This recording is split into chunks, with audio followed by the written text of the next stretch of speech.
Hello friends, आज हम लोग डिस्कस करते हैं आंतरिक सुरक्षा के संदर्भ में। आंतरिक सुरक्षा जो है यूपीएससी के पेपर जीएस पेपर 3 जो मेंस में आता है उसमें है। इसके अंतर्गत कुल 4 क्वेश्चन पूछे जाते हैं, जिसमें से 2 क्वेश्चन 10 मार्क्स के होते हैं यानी 20 मार्क्स हो गए, और 2 क्वेश्चंस 15 मार्क्स के होते हैं यानी 30 यानी 50 मार्क्स के ये क्वेश्चंस आंतरिक सुरक्षा से संबंधित क्वेश्चंस पूछे जाते रहे हैं सामान्य रूप से। अगर हम आंतरिक सुरक्षा के बारे में बात करें तो आंतरिक सुरक्षा के संदर्भ में हम सामान्य रूप से ये कह सकते हैं कि देश के भौगोलिक सीमा के अंदर युद्ध और बाह्य आक्रमण के अलावा बहुत सारी ऐसी समस्याएं उत्पन्न होती रहती है, जिससे कि हमारे देश के लॉ एंड ऑर्डर, कानून और व्यवस्था, आर्थिक और सामाजिक विकास, इन सब पर कुछ न कुछ प्रभाव पड़ता है।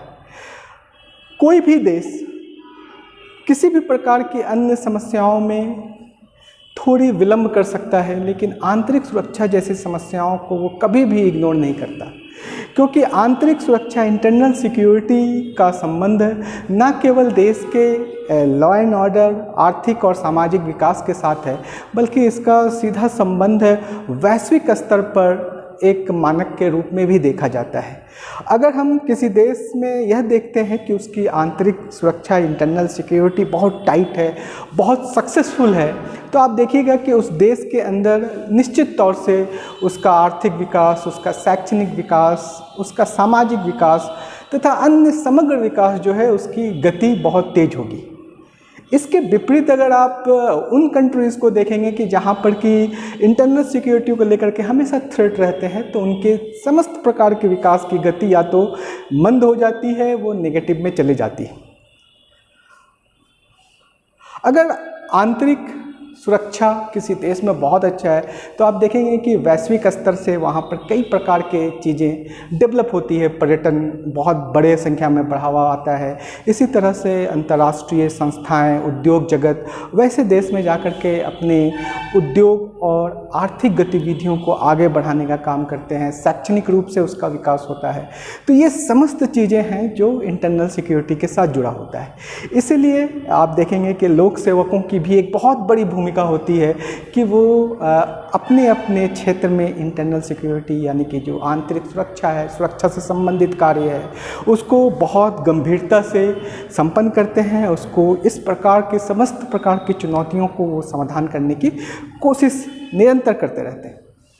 अगर हम भारत जैसे विशाल क्षेत्रफल और जनसंख्या वाले देश के बारे में देखें तो यहाँ पर आंतरिक सुरक्षा को लेकर के कई प्रकार की चुनौतियाँ समय समय पर उत्पन्न होती रहती है, और उन चुनौतियों के समाधान में हमारे जो भी संस्थाएं लगी होती है वो सफलतापूर्वक उन चुनौतियों को समाप्त कर देती है या फिर उसे किसी भी तरह से दबा देती है। भारत जैसे देश में अगर हम आंतरिक सुरक्षा के संदर्भ में बात करें तो कई प्रकार की चुनौतियां हम यहाँ पर देख सकते हैं। क्या क्या चुनौतियां हो सकती है, तो आप देखेंगे कि आंतरिक सुरक्षा में आतंकवाद एक बड़ी सुरक्षा के रूप में एक बड़ी चुनौती है।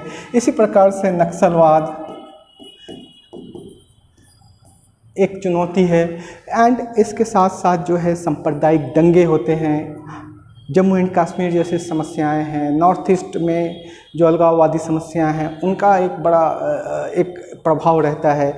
इसी प्रकार से आज के डेट में जब इंफॉर्मेशन टेक्नोलॉजी इतने विस्तृत और इतना व्यापक रूप से लोगों के ज़िंदगी और जीवन में शामिल हो चुकी है, तो ऐसे कंडीशंस में एक साइबर अपराध बहुत उभरता हुआ एक क्राइम है और वो हर किसी को कभी न कभी प्रभावित करता है। आप देख सकते हैं कि देश के अंदर कई प्रकार के जो ब्लैक मनी है, काला धन है, उसके संदर्भ में भी कई तरह के समस्याएं उभर के सामने आती है। हवाला कांड है या बहुत बड़े पैमाने पे जो भ्रष्टाचार या इस तरह की जो चीज़ें हैं वो लगातार होती रहती है। एवं इसके साथ साथ हम लोग स्थानीय अपराध को भी आंतरिक सुरक्षा के अंतर्गत देखते हैं, जैसे कि मर्डर है या अपहरण है या महिलाओं के साथ होने वाले अपराध हैं। ये लगातार हर समय चुनौती बनी रहती है। अगर हम इन चुनौतियों के समाधान के बारे में बात करें तो हम इसमें देखते हैं कि इसमें केंद्र स्तर पर और राज्य स्तर पर, दोनों स्तर पर निरंतर समाधान के लिए प्रयास और एक्शन, दोनों कार्रवाइयाँ लगातार चलती रहती हैं। केंद्र स्तर पर इसके लिए मुख्य रूप से जो प्रभावशाली संस्था है या जो कार्यकारी संस्था है वो केंद्र स्तर पर, अगर हम कहें केंद्र के स्तर पर इंटरनल सिक्योरिटी को जो डील करती है वो मुख्य रूप से है गृह मंत्रालय।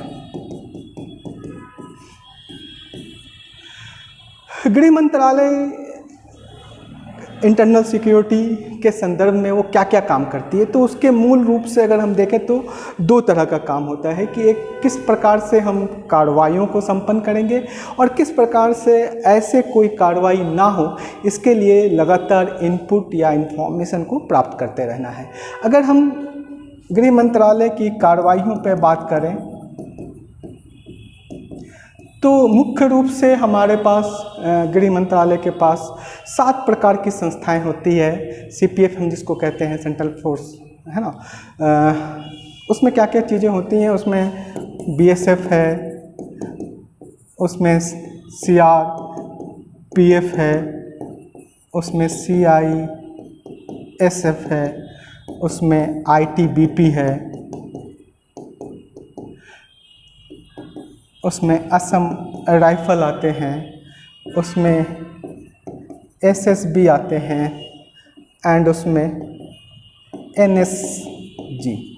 ये कई ऐसे संस्थाएं हैं जो पैरामिलिट्री फोर्सेस के अंतर्गत है और इन कार्रवाइयों को संपन्न करती है।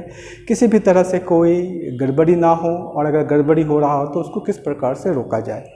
लेकिन क्या इनके बारे में पहले से इनपुट होना ज़रूरी है? तो गृह मंत्रालय की जो संस्था है उसमें मूल रूप से अगर आप कहें तो 2 एजेंसियां ऐसी होती हैं जो कि इस प्रकार के चीज़ों पर पहले से नज़र रखती है और इसके सुराग या इसके जानकारी को लेकर के ऐसे घटनाओं को होने से रोकती है।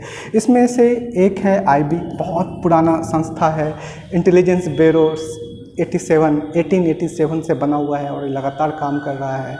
इसी प्रकार से इसमें एक और संस्था बना है जिसको हम NIA कहते हैं, नेशनल इन्वेस्टिगेशन एजेंसी। ये भी जो इस प्रकार के क्राइम होते हैं उसको ये संपन्न करते हैं। इसके अतिरिक्त भी अगर हम सेंट्रल की बात करें तो सेंट्रल में कुछ और एजेंसियां हैं जो इस पे ये ध्यान रखती है कि किस तरह से ये जो थ्रेट है उस थ्रेट को कम किया जाए और बिना चुनौतियों के, बिना इस तरह के इंटरनल थ्रेट के विकास के कार्य को आगे बढ़ा दिया जाए। तो इसमें अगर आप कह सकते हैं तो एक संस्था है ministry of finance ministry. Finance ministry के अंदर अगर हम देखते हैं तो मूल रूप से ब्लैक मनी या जो इस प्रकार के काले धन से संबंधित चीज़ें होती हैं, भ्रष्टाचार से संबंधित चीज़ें होती हैं, इसको कंट्रोल करने के लिए भी फिनांस मिनिस्ट्री में काम होता है। जैसे एक तो आप जानते हैं इन्फोर्समेंट डायरेक्टरेट, ED जिसको कहते हैं, और इसी तरह से एक इनकम टैक्स के लिए IT जो होता है इनकम टैक्स, उस पर भी काम होता है। तो 2 एजेंसियां फिनांस मिनिस्ट्री के अंतर्गत काम करती है और वो मूल रूप से काले धन पर किस प्रकार से नियंत्रण स्थापित किया जाए, कहाँ से ट्रेस हो रहा है, उन सब चीज़ों पर ध्यान देती है। इसके अलावा सेंट्रल में कुछ और भी एजेंसियां हैं जिसको जो काम करती है। जैसे एक एजेंसी है CBI, central bureau of investigation. ये मूल रूप से DOPT के अधीन काम करती है, प्राइम मिनिस्टर एंड DOPT के अधीन काम करती है और ये भी आर्थिक अपराध के साथ साथ जो अन्य प्रकार के अपराध होते हैं उस पर भी जांच की काम करती है। इसके अलावा अगर हम देखें तो रॉ होता है रिसर्च एनालिसिस विंग। ये मूल रूप से PM के अधीन ही काम करता है, प्राइम मिनिस्टर के अधीन काम करता है और अपनी रिपोर्ट जो है प्राइम मिनिस्टर से पहले कैबिनेट सेक्रेटरी को भेजता है और CS के माध्यम से ये वहाँ तक जाता है। अगर हम सुरक्षा के बारे में बात करें तो सुरक्षा में इन सब के अलावा एक स्पेशल फोर्स होता है SPG, जो मूल रूप से प्रधानमंत्री की सुरक्षा से संबंधित समस्त गतिविधियों को देखता है और ये भी CS के अधीन अपने कार्यों को संपन्न करता है। तो ये मूल रूप से अगर आप देखें तो केंद्रीय एजेंसियां हैं जो इंटरनल सिक्योरिटी में बढ़ चढ़ के भूमिका निभाती है और शांति और व्यवस्था, सामाजिक उत्थान, इन सब के लिए काम करती है। इसके अतिरिक्त अगर हम बात कर सकते हैं तो हम ये भी कह सकते हैं कि राज्य स्तर पर भी इस तरह के कार्य संपन्न होते हैं, जिसमें मूल रूप से राज्य के गृह सचिव हैं या गृह मंत्रालय है वो काम करता है, और इसमें डायरेक्टर जनरल ऑफ पुलिस जो स्टेट का सबसे बड़ा पुलिस अधिकारी होता है, ये भी अपने स्तर से काम करते हैं। ये अपने कार्यों को जिला स्तर पर मूल रूप से एसपी के अधीन, इसके पहले आप कह सकते हैं कि आईजी एंड डीआईजी, इन सब से होते हुए एसपी के अधीन ये काम जिला स्तर पे होता है। और जिला में जिस प्रकार की भी जो स्थानीय अपराध से संबंधित चीज़ें हैं उस पर नियंत्रण करने के लिए ये मूल रूप से काम करती है। तो हमारी जो दो एजेंसियां हैं, एक सेंट्रल गवर्नमेंट की एजेंसी हैं, दूसरा स्टेट गवर्नमेंट की एजेंसी हैं, ये दोनों आपस में तालमेल करके इस प्रकार अपने कार्यों को संपन्न करती है कि कोई भी इस तरह की चुनौती, जिसको हम लोग इंटरनल सिक्योरिटी कहते हैं, उसका जल्द से जल्द समाधान किया जा सके। अगर हम आंतरिक सुरक्षा के संदर्भ में बात करते हैं तो बहुत सारे आंतरिक सुरक्षा को लेकर चुनौतियां होती हैं, जैसे आतंकवाद है, नक्सलवाद है, सांप्रदायिक दंगे हैं। अगर हम एक छोटा सा टॉपिक हम यहाँ पे देखते हैं कि सांप्रदायिक दंगे क्या होते हैं, तो हम लोग इन जनरल ये समझते हैं कि सांप्रदायिक दंगों का मतलब हो गया कि इन जनरल हिंदू और मुस्लिम्स के बीच में होने वाले संघर्ष या दंगे।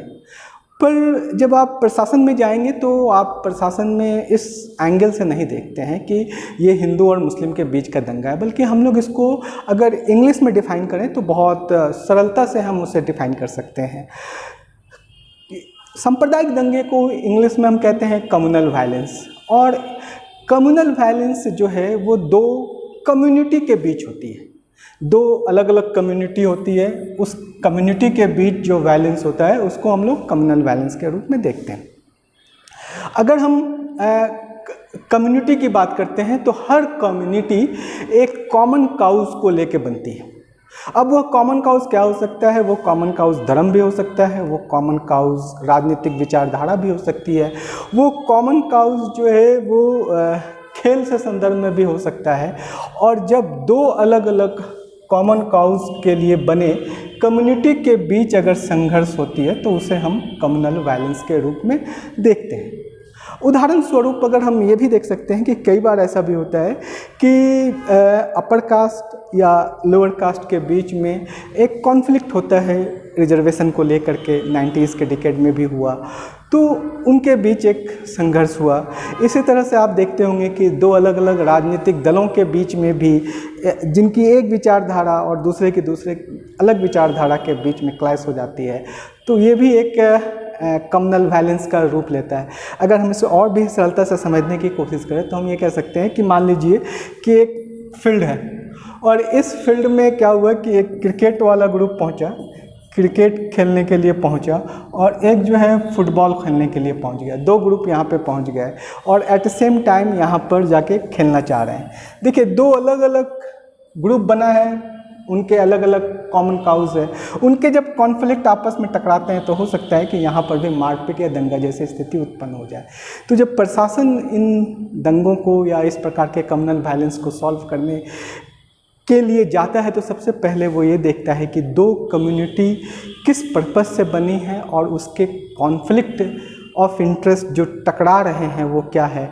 और जैसे ही वो कॉन्फ्लिक्ट ऑफ जो टकराने के जो विषय हैं, अगर हम उस पर कंट्रोल कर दें तो वो दंगे अपने आप समाप्त हो जाएंगे। जैसे फॉर एग्जांपल, अगर हम इस फील्ड पे जो दो अलग अलग ग्रुप खेलने को लेकर के लड़ रहे थे, हमने कहा कि यहाँ पे कोई नहीं खेलेगा, तो ये अपने घर चलेगा, ये अपने घर चलेगा, तो वो जो क्लैश हो रहा था वो क्लैश अपने आप समाप्त हो जाता है। तो प्रशासन इन समस्त चीज़ों पर रिसर्च करती है, इन समस्त चीज़ों पर बहुत गहनता से विचार करके ऐसे समस्याओं का समाधान और निराकरण करने का प्रयास करती है, जिससे कि समाज में समरसता, शांति और व्यवस्था, ये सारी चीज़ें बनी रहें। अगर समरसता और शांति और व्यवस्था बनी रहेगी तो निश्चित तौर से जो है आर्थिक विकास, सामाजिक विकास अपने आप होगा। उदाहरण स्वरूप अगर सांप्रदायिक दंगे हो रहे हैं तो आप देखते हैं कि दुकान वगैरह बंद हो जाते हैं, जिससे क्या होगा कि आर्थिक गतिविधियां रुक जाएगी। लेकिन अगर वो होने ही ना दिया जाए तो आर्थिक रूप से जो है दुकान भी खुले, आर्थिक गतिविधियां भी चल रही है, स्कूल भी चल रहा है, शैक्षणिक विकास हो रहा है, लोग समाज में एक दूसरे के साथ मिल रहे हैं, सामाजिक विकास भी हो रहा है। तो ये सारी चीज़ें इंटरनल सिक्योरिटी के साथ जुड़ी हुई है। अगर इंटरनल सिक्योरिटी किसी भी समाज या किसी भी देश में बहुत सही है तो निश्चित तौर से वहाँ के विकास की गति अपने परवान पर रहेगी। इसी प्रकार से जब हम आतंकवाद के बारे में बात करते हैं या नक्सलवाद के बारे में बात करते हैं तो हमें उसके रूट कॉज के बारे में पता लगाना ज़रूरी होता है कि उसके पीछे का क्या मूल है और उस मूल को हम कैसे रिजॉल्व कर दिया जाए ताकि वो समस्या जड़ से ही समाप्त हो जाए। तो अगले क्लास में हम आपको नक्सलवाद के बारे में विस्तार से चर्चा करेंगे और उसके ऊपर कैसी कैसी कार्रवाइयाँ चल रही है उन सब को लेकर के हम आपके साथ डिस्कस करेंगे। Thank you.